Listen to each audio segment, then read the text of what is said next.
వచ్చి తీరుతాడు భగవానుడు. ఎలా వస్తాడు అంటే మీరు గుర్తుపట్టలేరు. ఆ రూపంలో వస్తాడు. అందుకే బాగా అలవాటు చేసుకోండి. మీరు పూజ పూర్తి చెయ్యగానే మీ ఇంటికి ఎవరు వస్తారో వారికి తప్పకుండా మీరు ఏదో ఒక పదార్థాన్ని ఇచ్చి పంపడం నేర్చుకోండి. ఒక పండో, ఓ కాయో, పసుపో, కుంకమో ఏదో ఒకటి ఇవ్వండి.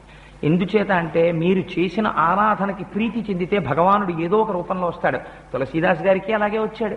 నిజంగా శంఖచక్రాలు పట్టుకుని వచ్చేసాడు అనుకోండి, మనం చాలా అల్లరి చేసేస్తాం. అందుకని భగవానుడు ఏదో ఒక రూపంలో వస్తాడు. అందుకని మొట్టమొదట ధ్యానం చెయ్యగానే ఆయన ప్రీతి చెందుతాడు. మీరిక్కడ ధ్యానం చెయ్యగానే మీరు ఎదురుగుండా ఉన్నటువంటి పూజామూర్తిలోకి ఆయన ఆవాహనమవుతాడు. ఆయన వస్తాడు. మీ విశ్వాసమే ప్రాతిపదిక. ఆయన వచ్చారు. వస్తే మీరేం చేయాలి? ఆవాహనం, స్వాగతం చెప్పాలి. కాలింగ్ బెల్ మోగింది, కిటికీలోంచి నీడ కనపడింది. అంత పొడుగ్గా ఉన్నారు, పెద్ద జుత్తు లేదు, మనిషి తెల్ల